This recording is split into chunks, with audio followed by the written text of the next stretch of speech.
Hey guys, so we are at 1 month since the last update. Originally I was not going to wait a month. I was actually going to do a video last week, and just when I was going to get ready and get up to do that video, something else has occurred that has left me uncertain as to what is coming next.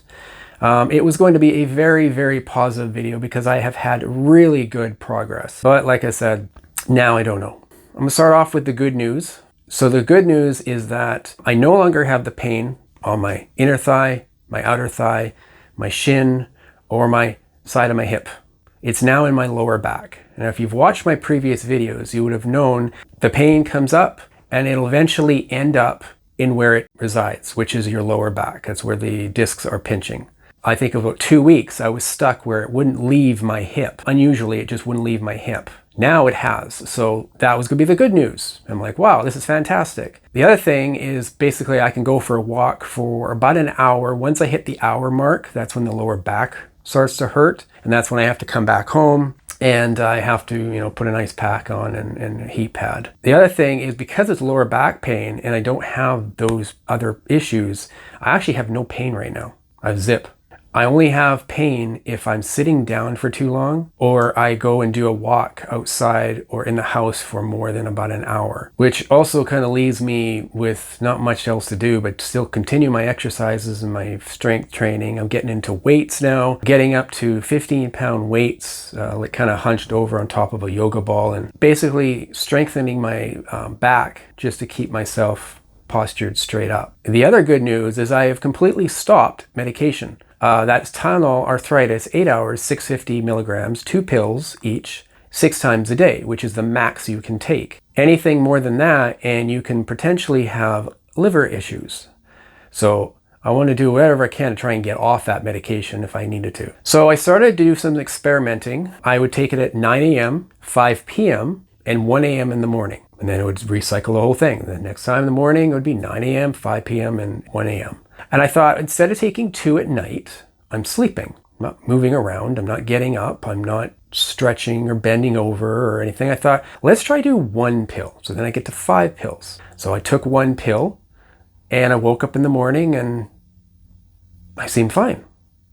So I went for probably about a week. And then I eventually, as of last week, I think it was about Tuesday, I stopped the pill at night completely. And so I was only taking 4 pills. So I was only doing 9 a.m. and I was only doing 5 p.m. and that's it. I wasn't doing the 1 a.m. because I wasn't taking any at night. I'd get up in the morning and I was fine. I'd still put my heat on to loosen up my muscles before I start doing my daily exercise and routine of nerve threading and stretching and everything. Well, then I decided to try something else. I usually get up at 1 p.m.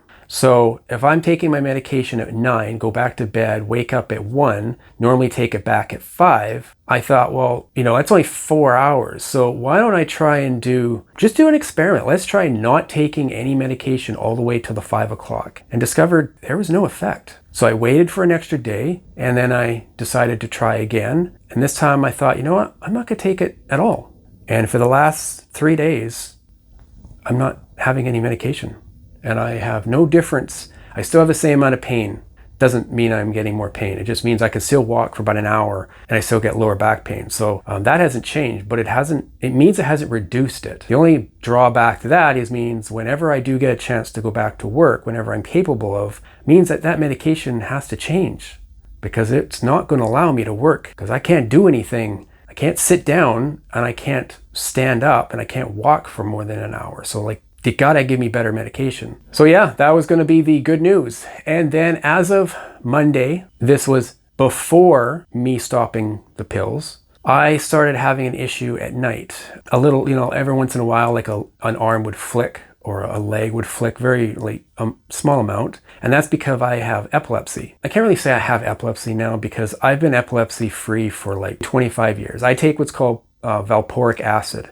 And it's to tone down the epilepsies, which were nocturnal, which meant it was only when I would have my REM dream state. And that's when I was a very small kid that I had this. And what the doctor said is that since you had your seizure when you were smaller, most of the time when you get to an adult stage, you get older, that you can outgrow it. And there's a good chance that I don't even need the medication. However, because I've had it in my system all the time, in order for me to stop doing that, I'd have to not drive for like, I think, 18 months or something like that, and I can't. Now, unfortunately, that just means I have to be it on basically for the rest of my life. It doesn't have any effect, and it doesn't actually have any drawbacks, other than you can't drink. I don't drink, I don't smoke, I don't do drugs, I don't have wine, I don't have spirits, I don't have anything with liquor, I've never had champagne. Believe me, I'm as pure as it can possibly be because people are shocked that I don't have anything that. Anyways, to jump off the subject, this is basically to say that the valproic acid has no effect on what I'm about to tell you.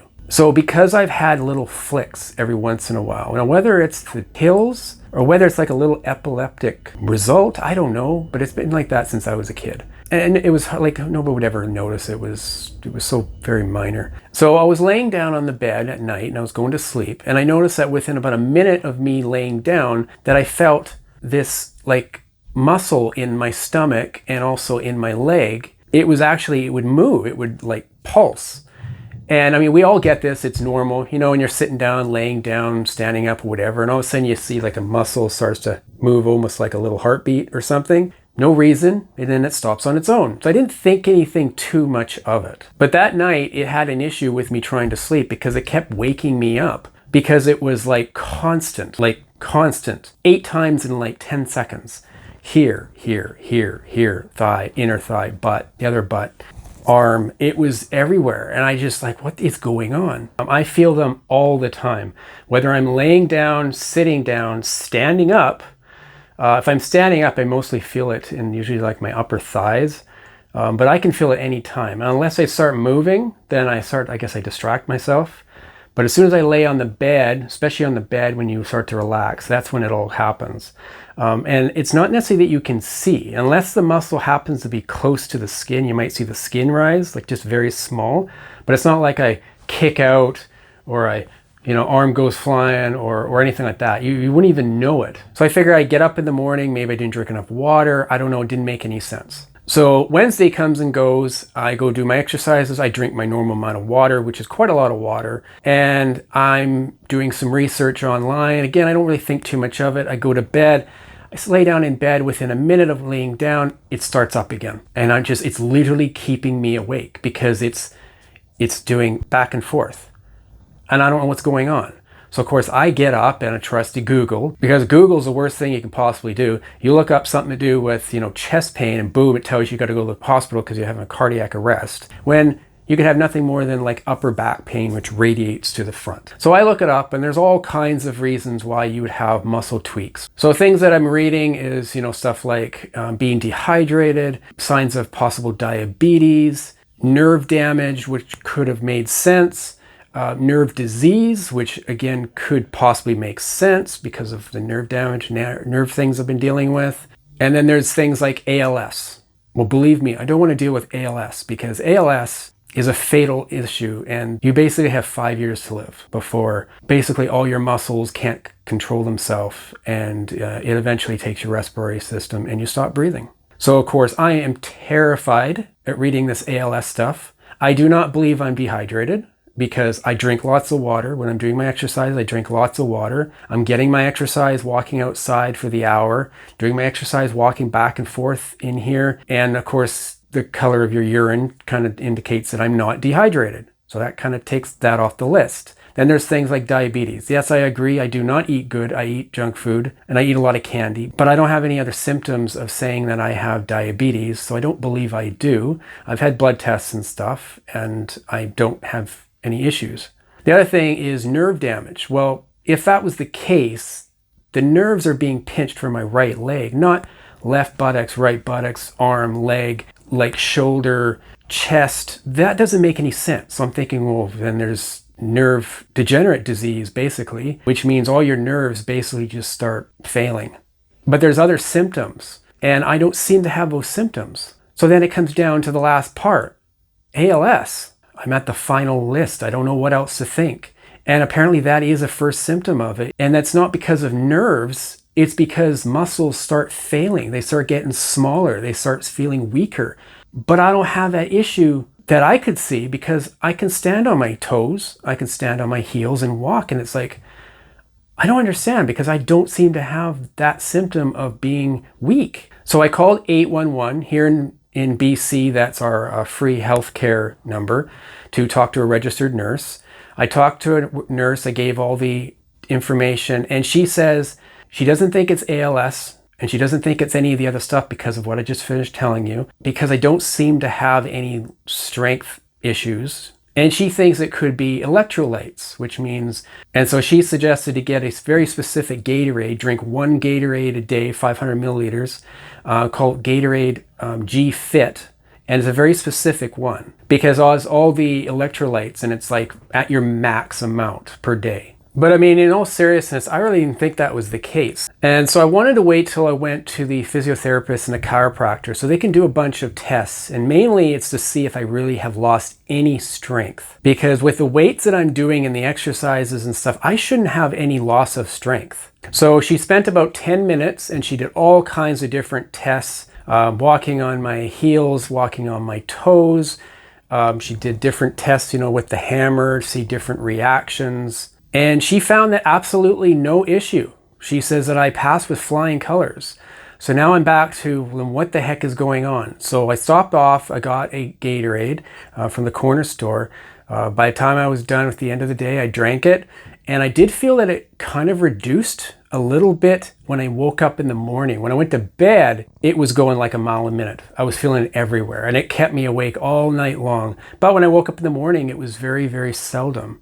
So I've got a 6-pack coming from Amazon. It's coming here actually tomorrow, Sunday, and hopefully that will help me out. And then on Tuesday, I have a doctor's appointment in order to get an EI extension in hopes that I can continue on with my health benefits as I'm away from my work now until I get better. So now I'm going to have to mention the fact that I've got these issues going on, and I hope that it is not that 3-letter word. But other than the fact that the muscles starting to occur, everything else seems to be getting better. And we're really hopeful to go back to work soon. But I just don't know anymore. So the fact that those tests came out really positive, that I have no muscle weakness, I'm hoping that when I go to the doctor on Tuesday that it comes out with good results. And that's nothing more than just getting my electrolytes filled up and replenished with the Gatorade. So with that said, let's hope for better news on my next video. Okay guys, see you later.